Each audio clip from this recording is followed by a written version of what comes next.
Welcome to Chicks Who Fly, a podcast dedicated to women pilots and women in aviation. My name is Anaya, and I am your host. I am a vocalist, a DJ, and a producer, and I'm also a student pilot. I am currently working on my private pilot certificate, and while I am getting some finances in place to finish my training, I have decided to stay active in the aviation community by starting this podcast, among other things. I plan to interview and feature different women pilots and women in aviation and bring those interviews to you. And hopefully you guys enjoy the interviews as much as I enjoy spending time with these amazing ladies. In today's episode of Chicks Who Fly, I get to have a conversation with Natalie Kelley, commercial pilot, podcaster, business owner, mother, and owner of Fly Girl LLC. Natalie and I get to talk about airshows, seaplanes, aerobatics, the impact that being clear on your priorities has on the choices you make, the importance of being true to yourself and not caring too much about other people's opinions about what you are doing, the focus it took for her to complete her flight training, and her company's mission to encourage and inspire women and young girls to open their hearts and minds to their own potential. Natalie launched flyGIRL after she earned her private pilot certificate. The experience of pushing her own boundaries, challenging herself, and succeeding as a woman in a male-dominated industry completely changed Natalie's life. She gained confidence and a sense of independence that she had forgotten in adulthood. With her own money, Natalie launched flyGIRL and self-funded the first $5,000 flyGIRL scholarship to finance a portion of the cost to send another woman to pilot training. You can find Natalie on social media as flyGIRL, and all the links to her social media pages will be in the show notes. So without further ado, please enjoy the conversation that I got to have with Natalie flyGIRL Kelley.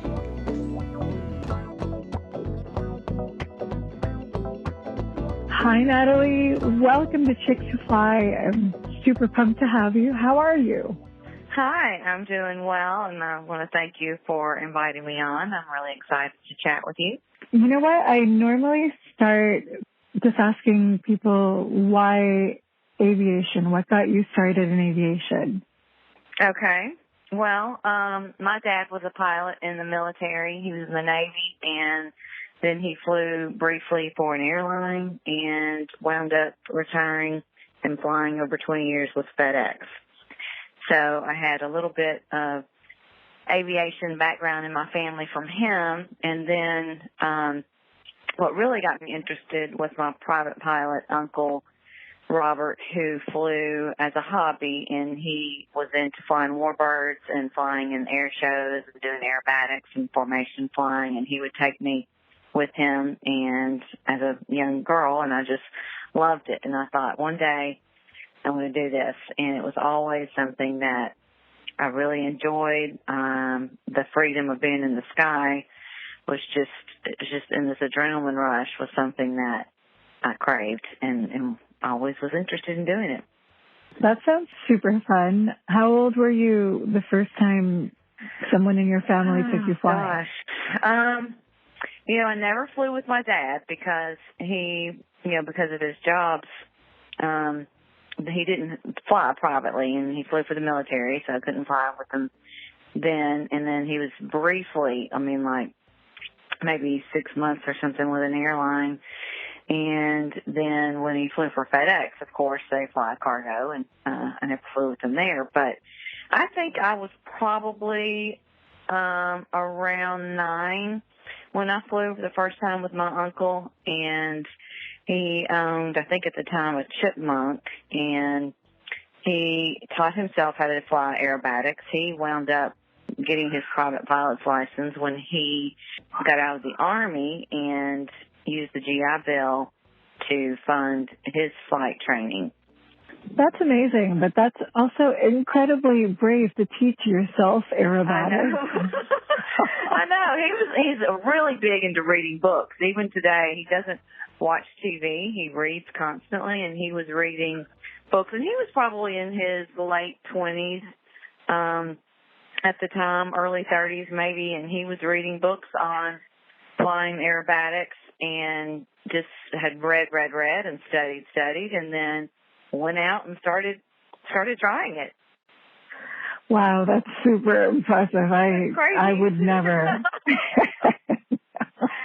you think you have? I think I could do it. Do you think? Oh, see, that was what I was going to ask. Do you have that in your blood? Well, I definitely want to learn aerobatics, but for me to teach myself, no, I'm that kind of person that's like, I'll take a class on that.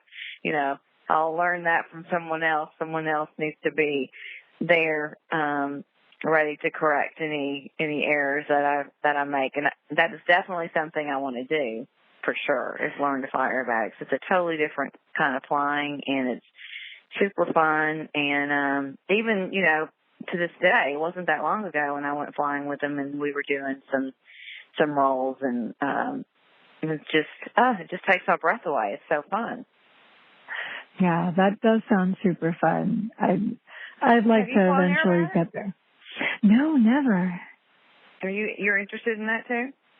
I am interested, but I've never done formation flying or aerobatics. Yeah. Why are you interested in it? I'm not turning the tables necessarily, but did you have someone that flew aerobatics that you knew?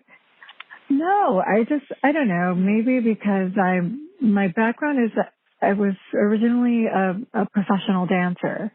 Okay. So I don't know. I think I like the making shapes and extending that to the machine, like becoming one with the aircraft. Yeah. Yeah. That makes sense. It does in my head anyway. We'll see once I get there. Yeah.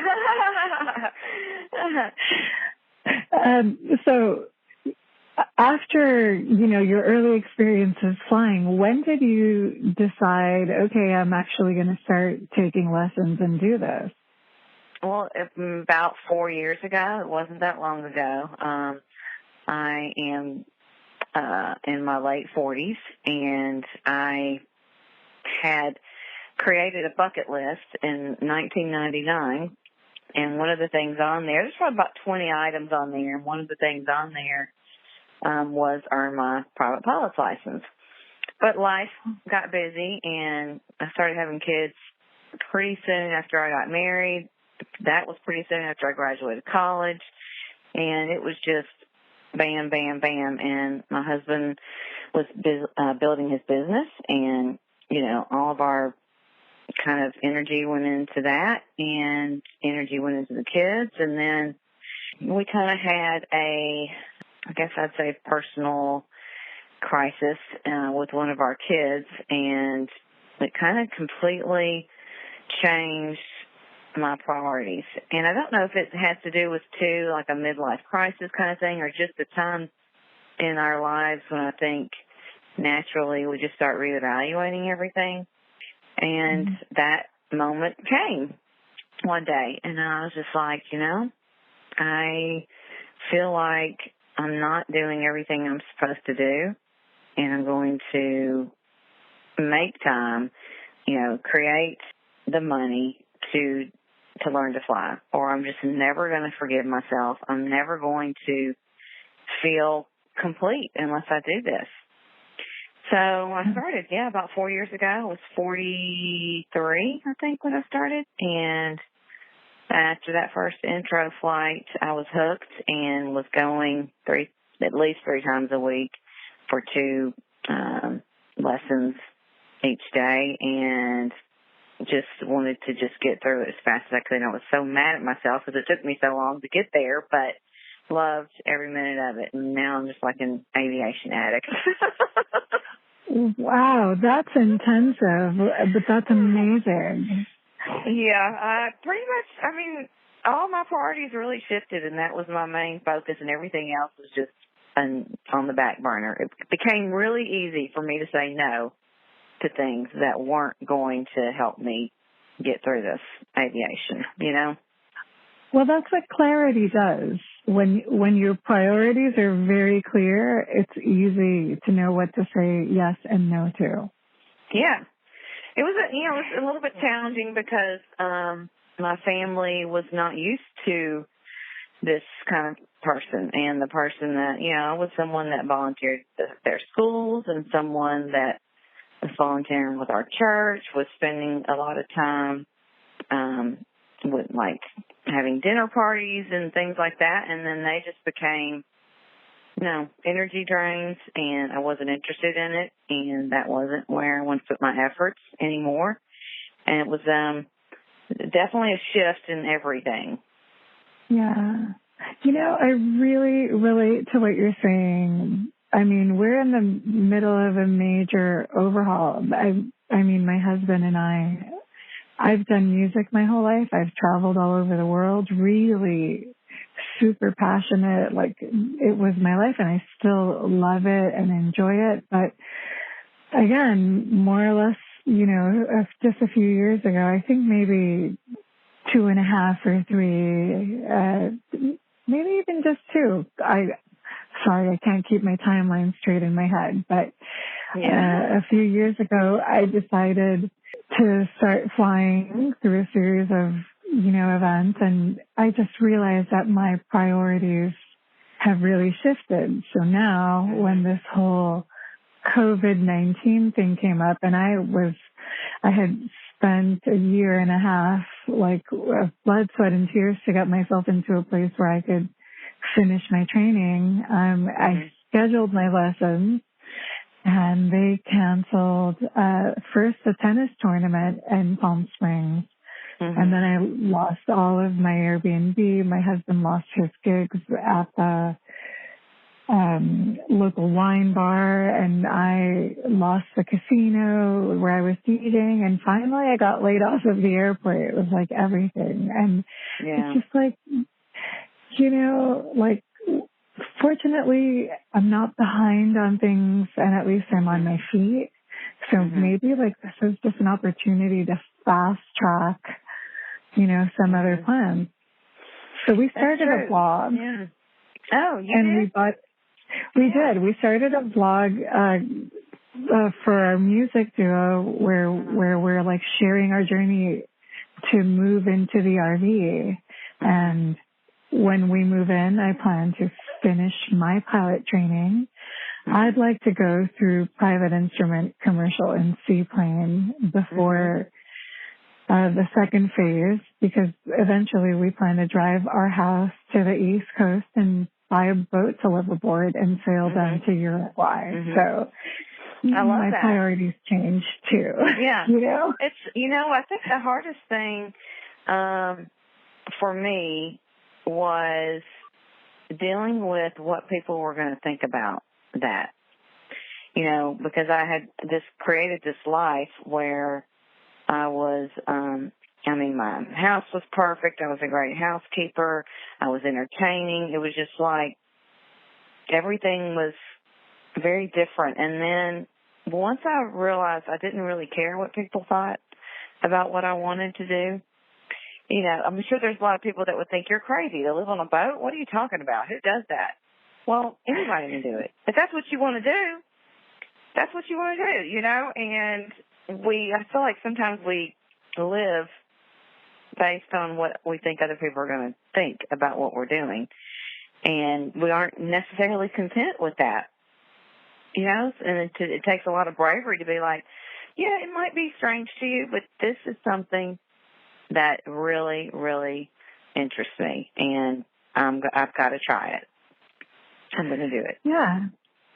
Do you find that as the years go by, you start to care less and less about what other people think? Oh my God, totally. Yes. It's so freeing, isn't it? Yes. To just finally not really care. And actually, I feel like there's a lot of people that aren't necessarily happy because they are so wrapped up in what other people think. about what they're going to do. And it's like just this little prison that they've created, and I hate it for them. Well, I think it's somewhere deep inside we're programmed to just be terrified because we think other people give us all these things that they don't. And by the way, if somebody's like really a friend and really does love you and want to support you, then they'll support you in this like new you and new venture. Right.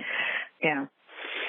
So I wanted to ask you, what were some of the biggest challenges of your training?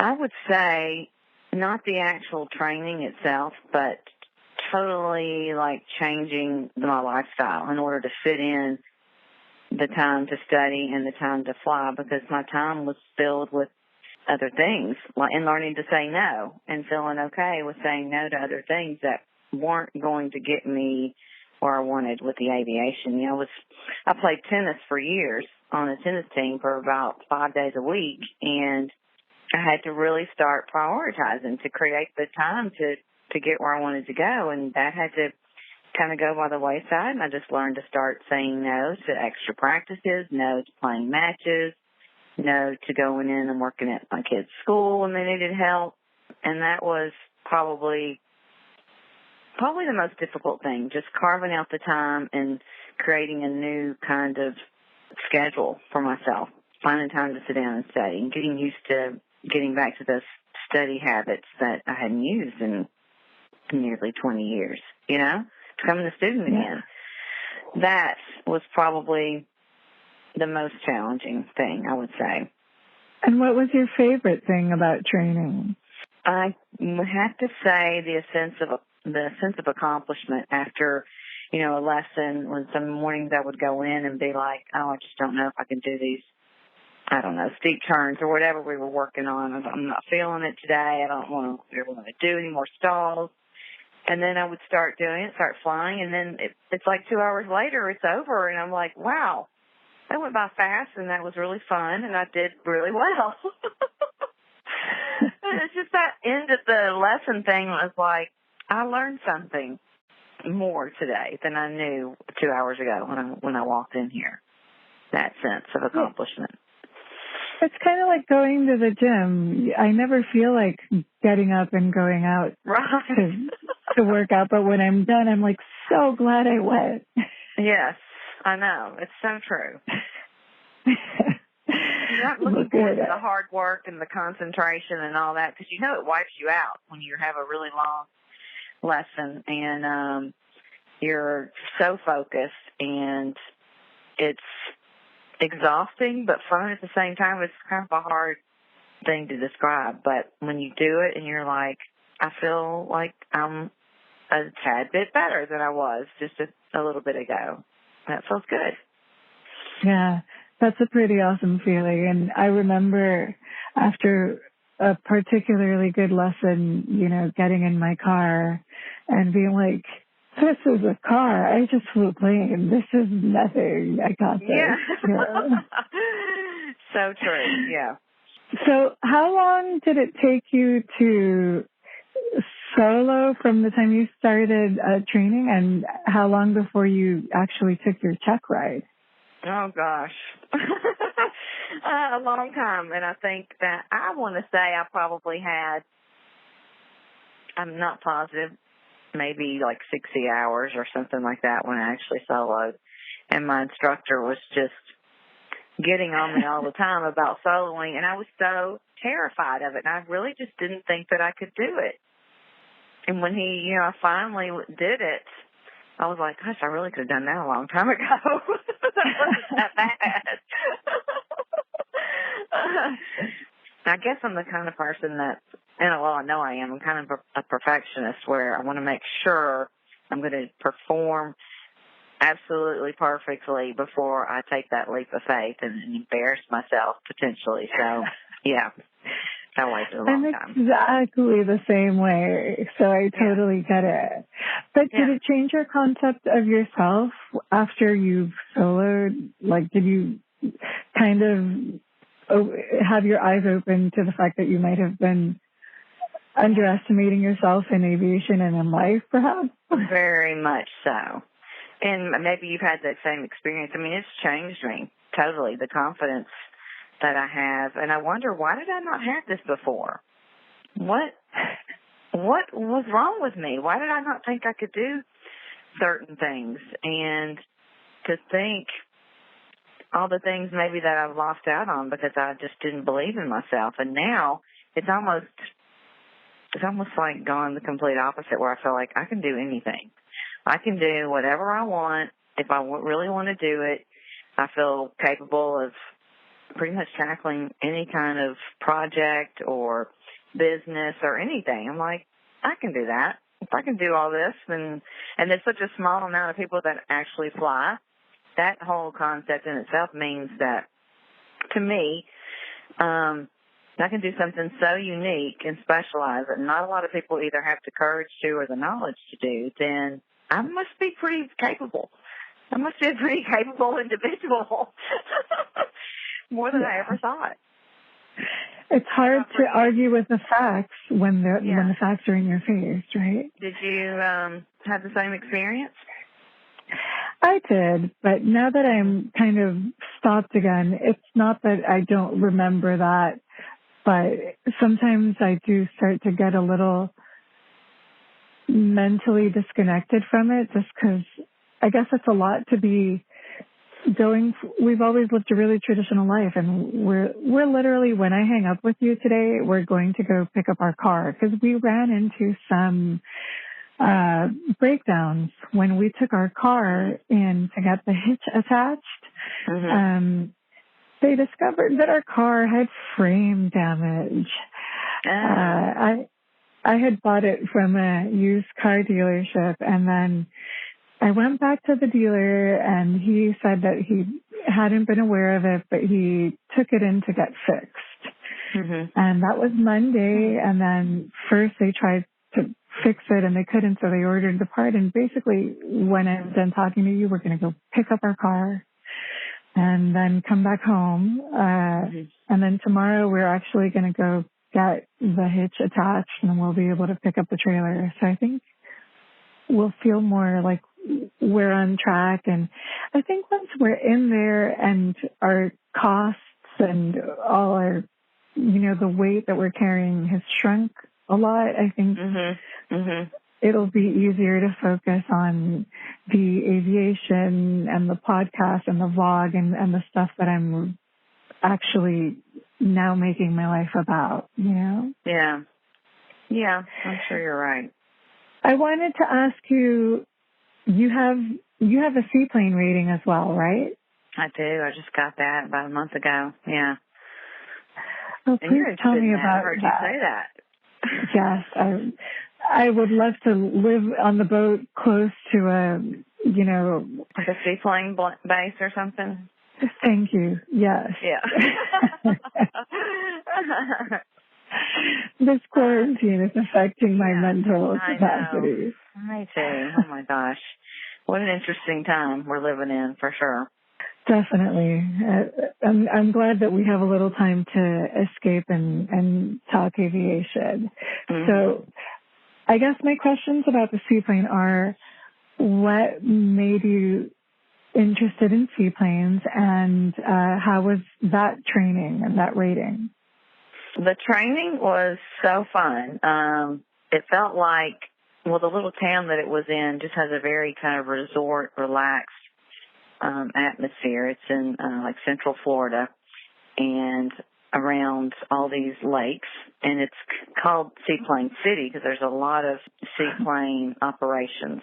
And just being there, when I went, it was still cool in Ohio, so going down there, it was warm. I'm wearing shorts. The instructors are wearing shorts and T-shirts and flip-flops, and it's just a very different kind of relaxed atmosphere. And it just felt like there was a lot of pressure off. This was an option. This was something for fun, not something that I had to do. It was my choice, and it just became kind of a fun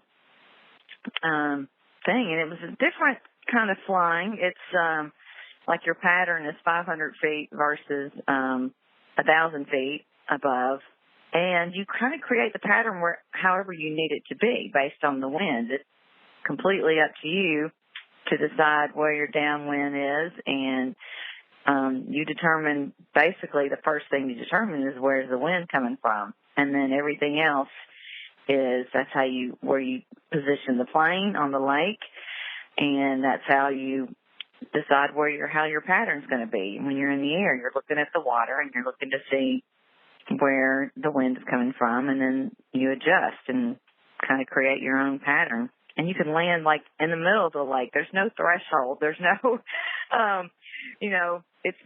there's no containment because there's not like this one single strip of runway, which is kind of a hard thing. It's kind of like wherever you want to put it down. And that was cool. It was 2 pretty full days of flying, and then the check ride was on the following day, and it was maybe 2 hours total with the oral and the flying. And then you do like 5 different kinds of landings and takeoffs.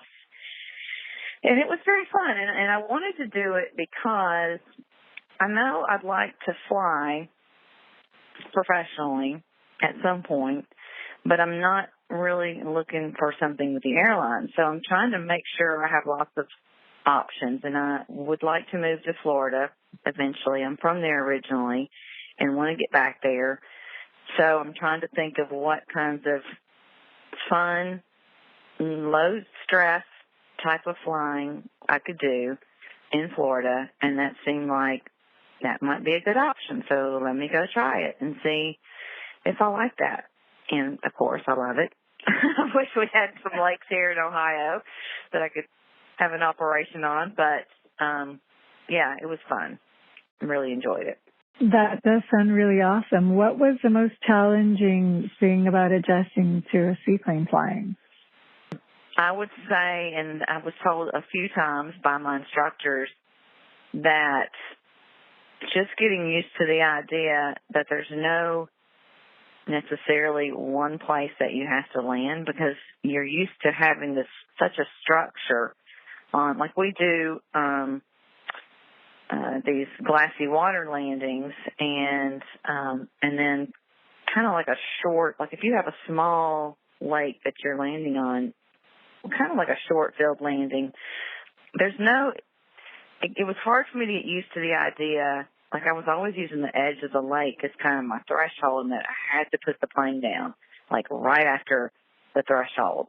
And my instructor kept saying, you're in no hurry. You've got, pretty big lake here. And as soon as you hit the water, you pretty much stop. I mean, it comes to a stop pretty quickly. So you really don't need much room to stop. But I just couldn't fathom the idea that I could land in the middle of the water. I felt like, wait, there needs to be like a line that I'm focusing on. It just seemed to be, and then there'd be boats in the water, and you're constantly readjusting what the runway position is based on what's going on in the water below you. And that was probably the hardest thing to get beyond. There's not a specific place that you have to touch down. It can change. Yeah, what do you do with all that freedom? Yeah, right. All these options, it's kind of like when you have to do an ins and out or something and you're flying, all of a sudden you start looking, well, I could land there, or I could land there, I could land there. And the more options you have, sometimes it's a little more challenging. And then you're always told, just pick a spot and go for it. Don't keep looking around at other options. And that's kind of how it can go. Yeah. Yeah, because the people who don't make their intended landing spot is usually because they keep changing it. It's important. Right, and second guessing themselves and keep reevaluating. And then you're kind of like, you've lost a lot of altitude. So you pretty much, it's just a little bit different than that. Yeah. Yeah. So you have your private and your seaplane. Do you have anything else, or are you working on anything else right now? I do. I got my instrument rating, have my commercial rating, and I got my tailwheel endorsement. Yeah. Holy poo, that's awesome. you have an interest in your tailwheel? Right now, mostly seaplanes, but I am interested in tailwheel. I have someone here who said he owes me a couple flights in his Citabria, so maybe, but who knows when the social distancing thing is going to end. Yeah. Definitely want to be responsible. I'd like to, not only keep myself safe, but I wouldn't like to infect somebody else, in case I am just asymptomatic. Which, yes, right. It seems to be one of the ways that it spreads the most. So, yeah, we've never lived something like this. No, and I think, like, when we're talking about the change in priorities, I wonder, like, I feel like this is going to change a lot of people's mindset. I feel like this is something that a whole society really hasn't gone through. And I wonder when people have all this time to kind of reflect and be at home and have a lot of downtime, if some of the mentality of this go, go, go will change a little bit. I don't know how it'll affect people. I'm curious to see how it does. Me too. But honestly, personally, I don't think it's ever going to be exactly like it was. I think a lot of things that we don't even realize are going to change. Like I'm seeing people having riots because they have no way to pay rent, or not riots, but having strikes. But I can definitely see people are buying a bunch of guns and people are running out of money. It just doesn't seem like a good combination of factors. No, it is. I hate to see that. Maybe with this, my hope is that people will realize how valuable our time is, and you just don't know when something's going to happen in our resources, and really think, sometimes you think there's just an endless supply of certain things, and we don't know if this is going to happen again. And I think maybe people will start, just like after 9/11, you just start thinking, okay, this could happen again. What are we going to do to be prepared for it next time where it's not so catastrophic? Well, and also, you made the point about people spending more time at home. I'm sure some people are going like, oh my God, I'm so enjoying this time that I'm spending with these people that I love. What am I doing with the rest of my life? And then I'm sure some people come home and are like, oh my God, I hate this person. Yeah. What am I doing? Yeah, exactly. Yeah. So maybe a lot of people will reevaluate, their lives and their lifestyles, and and their relationships and their priorities. There we go. Circling back to priorities. I'm torn. So I want to ask you about your training. If there was a moment in any of the ratings that you've done where you've scared yourself. Where I was scaring myself? Or did you have a lesson where you scared yourself? Like you made a mistake that you were like, whoa, that could have been bad, or whatever. Not during my training, no, but I would say fairly recently I was taking my son and his girlfriend on a flight, and I wanted to take them on a sunset flight. And it got dark, and which is great. I mean, I wanted it to because I wanted to experience that night flying, which I love. And we decided he said, hey, can we go over to CVG, which is our big airport here in Cincinnati, and do a touch and go? And I was like, yeah, I could do that. Well, I couldn't get it I wanted to load up an approach because it was nighttime. I was thinking, I don't know exactly where the towers are. I'd just feel more safe if I had an approach that I could follow. And I've read about flying at night, and sometimes it's good to have an approach. You can fly VFR if it's a VFR night, but I just felt like I didn't really know where I was going exactly and what obstacles could be in the way. And I couldn't get it to load in my GPS. I just had some work done on it, and there was something wrong with one of the settings on there. And I was a little bit panicked, but I didn't want to show that I was panicked because I thought, oh, I'm sure it'll be fine. It'll be fine. And I was staying higher probably than I should have. I was pretty uneasy about it, and I thought, what are you doing? If you're not feeling easy about this, then you just don't need to do it. And then I wound up getting vectors from the tower or ATC, and it was fine, but I could feel myself thinking, this is how pilots get in a bad spot. They start trying to force themselves to make something happen when they're really not 100% comfortable with it and questioning whether they should be doing it or not. And I had thought about turning around, and if I hadn't been able to get vectors, I would have. But I thought I could totally see myself trying to show my son a good time and continuing this thing. I see why people do that. And I had to, tell myself, okay, if I don't get ATC to give me vectors, I'm turning around. And I'm just sorry, I'm just going to have to disappoint them. But what if I run into a tower or something and kill us all? I was like, don't be stupid.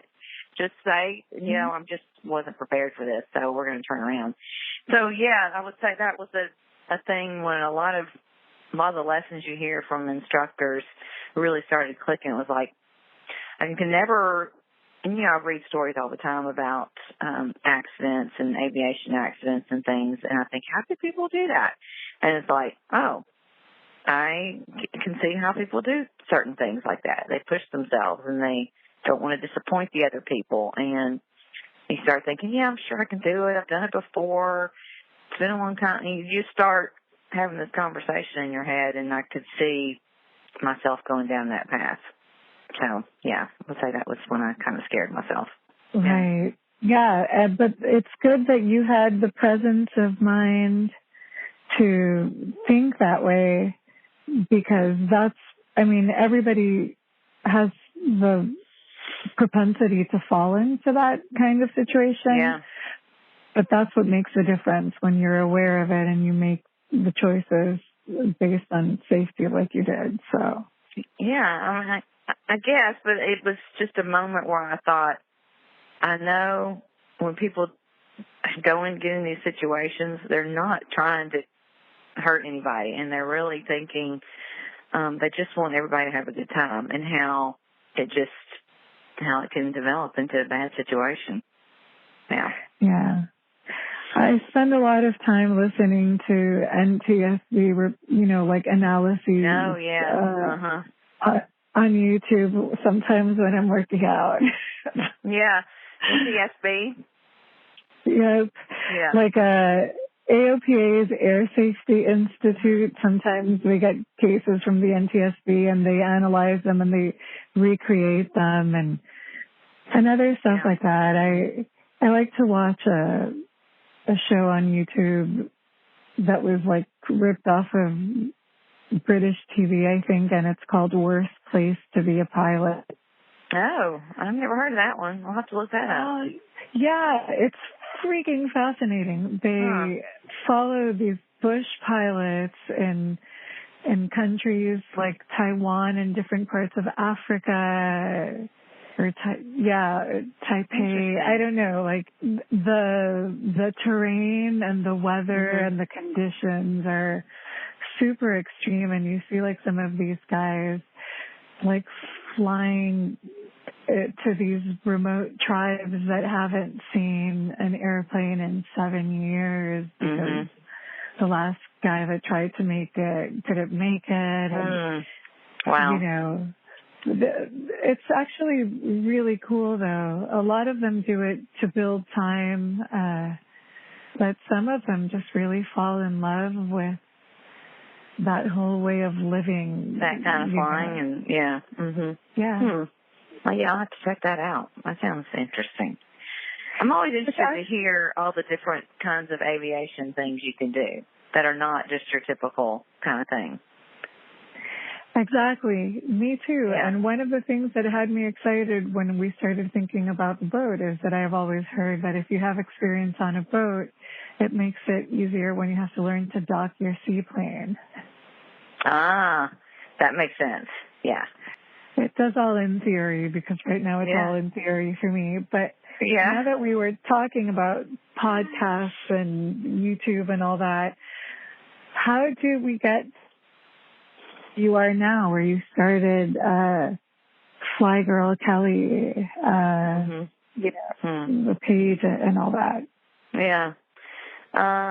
Well, so when I started flying, because it really changed my confidence level and it just gave me this sense of empowerment that I'd never experienced. I wanted other women to see what they were capable of doing, whether it was flying or not. I mean, flying seemed to be the thing for me, but just anything that someone might be, like a female, might be interested in, but they're just too scared to try it, or they just don't think they can do it, or they're not smart enough, or whatever. Like, I believe in encouraging other women to do these things, because you just learn so much about yourself, and I think it really enriches your life to be able to see what you're capable of and how wonderful and fascinating an individual you are. And so I thought, okay, I'm going to create some way of showing that I'm a pilot, which is an unusual thing. So I came up with the Fly Girl logo, and I put it on some shirts, and I was able to talk sporties into selling some of the products, because that's where I did my training, and I kind of got to know them and build a relationship with some of those people. And so we started selling it, and then I wanted to come up with some financial assistance to give someone that little nudge to hopefully give themselves permission to go after something like aviation in this case. So once I did that, created the scholarships, and then the products were, the sales from those products were funding the scholarships, and then I did a couple of fundraisers, and I just really developed this strong passion for encouraging other women to fly and to learn to fly. It changed me so much, and I knew that it could change someone else, and I wanted to give that gift to other women. And that is really, I mean, I love to fly. I really love to run Fly Girl. It's just, I spend hours creating, like motivational posts and really wanting to reach out to other people and just constantly motivate, inspire, hopefully, and encourage other women about their potential. It's such a passion of mine that it's not even work. It's just something I enjoy, and that develops into, I have a website, I have products, I have the scholarship, I have a decent social media following, and it just thrills me when someone reaches out or is encouraged by some kind of post, not just because it builds me up, because I feel like it's feeding them in some way, hopefully is giving them a boost of confidence that they will tackle whatever challenge is kind of in the back of their head that they want to do. If I'm just a regular person, if I can learn to fly, you can learn to do whatever you want to do. And that's kind of what my life is about really right now, is just really sharing that with other women. Yeah, that sounds awesome. I think we discussed when I was on your podcast that one of the reasons I started this podcast was because I wanted to be a flight attendant when I was a kid, because I loved flying and I never saw a woman pilot. Mm-hmm. So I think it really does make a difference to be putting out this content and these posts to reach people who, would probably really be ignited by it and whose lives would be enriched by having this as a part of their life, but they just never thought of it.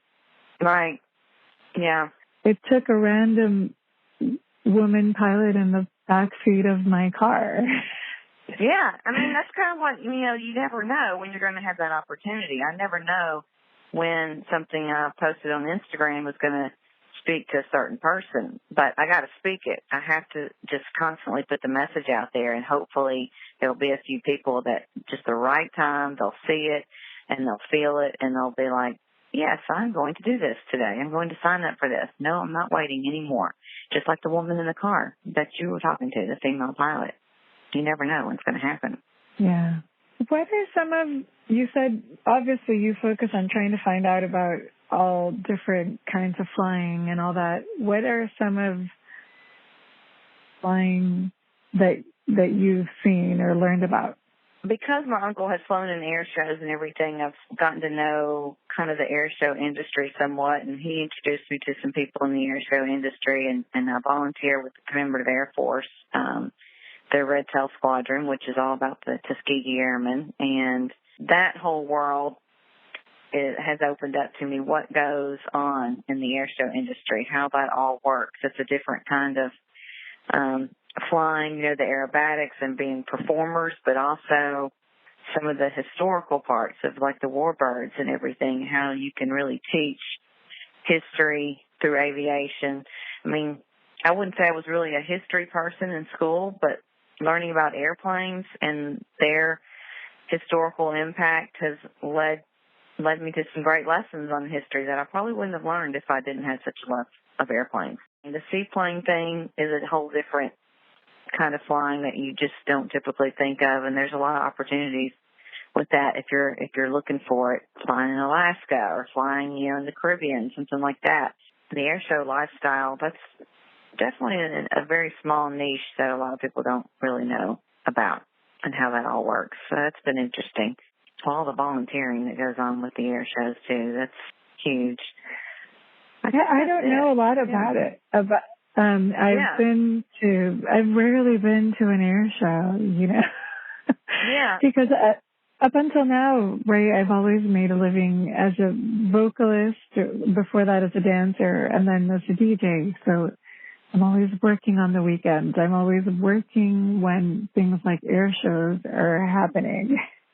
Yeah, well, it's funny because a lot of people don't. I mean, when I talk to people about going to air shows, they're like, what's an air show? Or, I didn't know they had air shows here, and I've never been to an air show.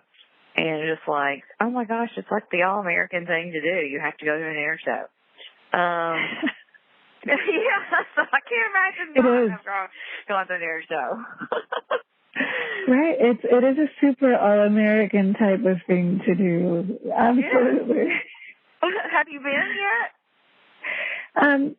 I made it once to the tail end of an air show up in Camarillo. It was because it was really cool, but literally, they were starting to take down some of the booths because I had been doing a gig in Malibu DJing, so I just had to leave when I was done. So. Yeah. Well, I think, through the air shows, you've got I've learned a lot, too, from some of the military performers, or a lot of the people that actually now fly in air shows were military, have a military background. So I've learned a lot through them about that.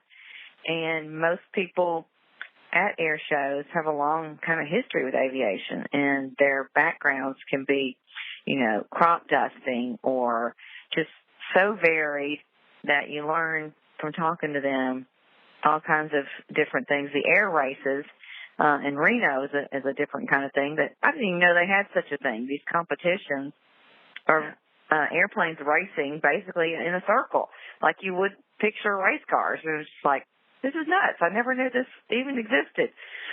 And people do that, like I didn't know that. Yeah, we had we have an air race committee in the Los Angeles chapter of the 99s, and we were putting together some stuff. But a lot of them went to a couple of the events, but again, they're usually on the weekends. So maybe this is one of the things that is going to change now with this huge shift in my life, and maybe I'll be able to prioritize these things once. I mean, who knows how long it'll be before we can have something like an air show or any of these, events this whole season. I mean, it's going to not be possible, I'm sure. Yeah, maybe not. Who knows? So many shows are being canceled and postponed. Yeah. Some people are starting to flight train a little bit because some people are deeming it an essential service. I don't know. I usually also like to ask people, what is some of the ways that you see aviation contributing to the community or enhancing community?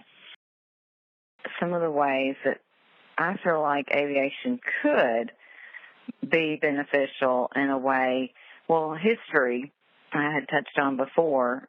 I've learned a lot of history through aviation and using it as a way to reach people that don't know much about history. Instead of just reading it out of a book, there's a way you can show, well, we developed this airplane because it needed to fly long distances, because we needed to be able to fly from here to Germany and without refueling, and here's why. And it just, like, one thing was, and you're like, things really start to click. I feel like when you actually see an airplane, if you can do a ride in something, when you're at an air show, you can buy a ride on some of these historical airplanes, and you really learn about the people that flew them, why they did that, what they were doing, what was going on in the world, where they were, what was going on, where they were going, what were the conditions. I feel like it's such a great way to teach history. One of the other things I think it's good for is just broadening people's horizons on what's possible.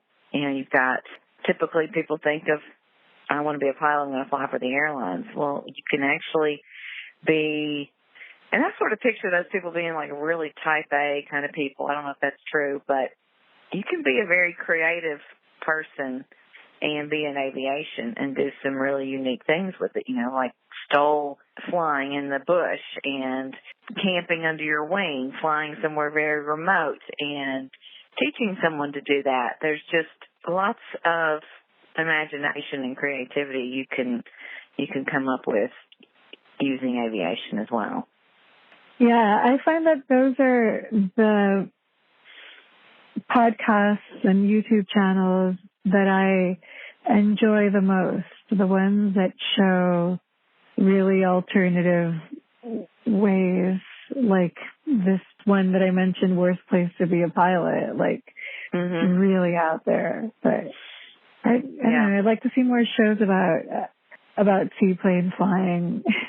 I would too. Maybe you get your seaplane rating and we develop our own seaplane rating show or seaplane flying show. Yeah, the guy that taught me my seaplane, he was actually from Cincinnati, and he'd moved down. He went to school where I went to Sporties, and he moved down to Florida to fly half of the year there, and then he goes to Alaska and flies half of the year there. And I just thought, wow, that sounds amazing. How many people think that's even possible? That seems like, I could see like a college kid doing that or something. Well, he wasn't a college kid, and it's like, he decided this is the kind of a lifestyle that I want. So I can do that. And I just thought, that's really cool. You can do things. And I think a lot of people don't think pilots are super creative. There's so much schedules and checklists and things like that. But I think pilots are very creative. You have to, find ways out of certain situations, and you really have to get creative sometimes. And I think it's one of the things I love about aviation, because I feel like I'm pretty creative. You sound like a creative person too, so maybe that's why I'm drawn to it. You have all these options and open-ended scenarios that you can kind of develop however you want. Yeah, absolutely. And it's not every guy whose mom can take him and his girlfriend on a flight. And my kids don't even think it's that cool. It's so funny. Their friends are like, your mom flies? And they're like, yeah, whatever, sure. I told you I was cool. How old are your kids? I have a 20-year-old, an 18-year-old, and a 15-year-old. All boys. Oh my God, all boys, and you're still alive. That's amazing. Yeah. Yeah, still alive. My husband is one of 3 boys, and they're all really funny and rambunctious, and I don't know how their mom survived them being teenagers. You have to be very relaxed, I guess. Just kind of go with the flow. I love having boys. They're fun and energetic, and it's been perfect for me. Yeah. And none of them is interested in aviation? My older one has always been interested in flying. Knows a whole lot about aviation, knows a whole lot about history and military, and he had at one time considered going into the military. Now he's in college, and I wouldn't be surprised if he didn't wind up in aviation. Right now he's kind of exploring all kinds of things and trying to figure out where he fits, And that's a 20-year-old. Yes. Very cool. Yeah. And what are the other 2 interested in? Sports, and my youngest one is interested in girls. Yeah, that sounds about right. Yeah. I don't know. A lot of guys become musicians because they think it'll help them get girls. I wonder how much that happens in aviation as well. I wonder. I don't know. Good question. Yeah. All right, we're going to have to take a poll on this. Yes. All right. I guess the only thing I can think of that I have remaining to ask you is, do you have any advice for student pilots and aspiring pilots? I do, and that I always say to some of the younger pilots that I meet, don't be, I don't know, maybe 3 different things. Don't be laser focused on just like one avenue of aviation. Don't think I'm going to fly for the airlines and not be open to other things and so closed-minded to all these other options. Talk to people in all different kinds of aviation. Get to know them, what they do, explore kind of how they use aviation and be open to it. And that goes along with networking as well, because I think that's huge in aviation. You need that support group and those people to reach out to. And the other thing, I guess, would be share your passion with other people and why it's so important to you and what it's meant to you. That could possibly light a fire in someone else. That could be just that little boost that someone needs in order to go after aviation themselves, or something else that they are really interested in but maybe feeling intimidated about. Right. That's excellent advice. And it also reminded me that I had meant to ask you, was your family supportive when you were studying, and what kind of support and mentors were there for you when you were training?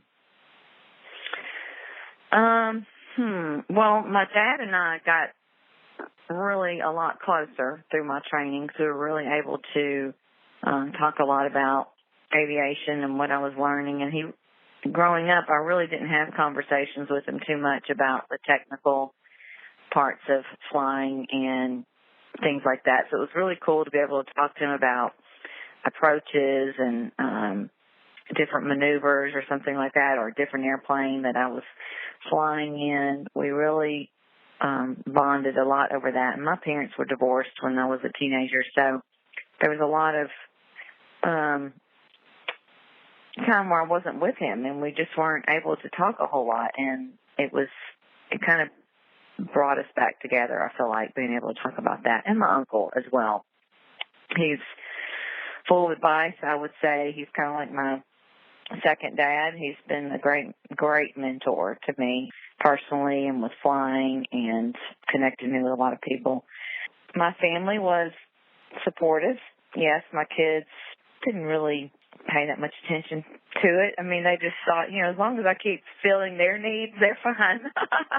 And I think they really, my middle son comments quite a bit, and he's really thoughtful, and he'll write me really nice letters about how he's proud of me and how he is impressed by how I've been able to help other women, and just seems to think a lot of that. My older one also does notice that as well and recognize that, and he's good to offer some compliments. My youngest one is typically mad at me all the time because I'm always setting boundaries for him. So he's at a stage in his life where he's not going to offer up too many compliments unless he really needs something most of the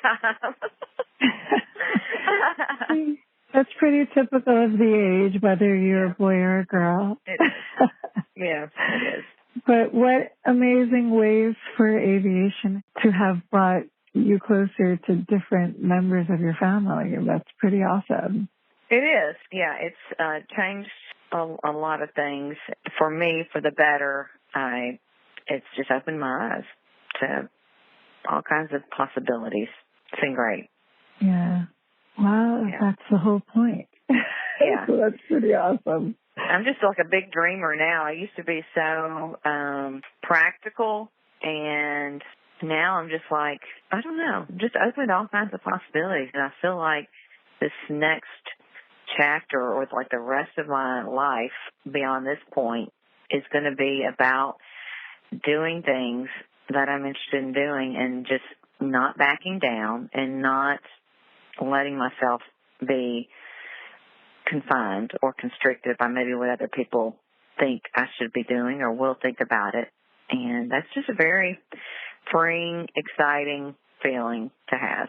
Yeah, I think that is a beautiful way to be. And to have aviation to thank for that, in part at least, is a great reason in and of itself to get into aviation. I agree. Yeah. I wish everyone would start flying. I think it would change everybody's feelings about themselves. Yeah, I'm sure we could really use a lot more of that in the world right now.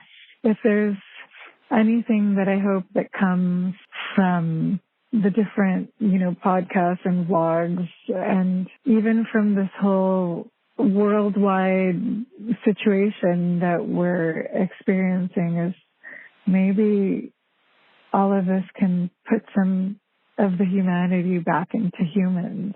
Yeah, right. I hope so. Yeah. One can only hope, and we can each do our part, right? That's right. Awesome. Then with that, I just want to say thank you so much for coming on the show. Thank you for inviting me. Well, it was my pleasure, and I can't wait to put it out there and share your story with the listeners. Thank you. I hope that it will make a difference for somebody, and I enjoyed chatting with you. We have a lot in common, it seems like, and I hope that all the kind of negatives that are going on with this virus will not bring you down too much, and you'll be able to persist at some point and get back into flying soon. Definitely. Thank you for that. And that's definitely the plan. The planets have to line up in the correct form, and they were lining up perfectly. And you know what? I missed my exit this time, or whatever, the exit was closed, but they're not all closed. And I'm sure we'll line it up again and make it happen. So we have to think, instead of it being worse, it's going to be better. You're going to be so excited about it, and being able to do it again, it's going to be great. Yeah, and who knows what my training will look like if some of the things will be different and better. Yeah, I totally think that this can make my training end up being even better, but it requires a little patience. Yeah. That's the challenge. So breathe in, breathe out. That is true. think we're all going to learn a lot about patience probably through this. And that concludes the conversation that I got to have with Natalie Fly Girl Kelley. Thank you so much for hanging out with us here at Chicks Who Fly. We really enjoy doing this podcast for you.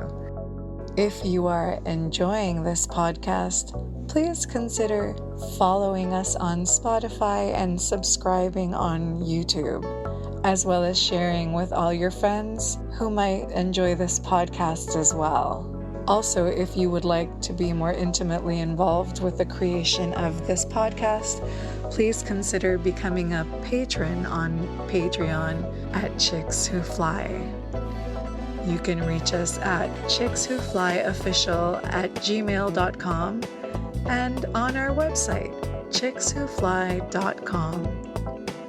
Thank you so much once again, and we look forward to spending some more time with you on the next episode of Chicks Who Fly.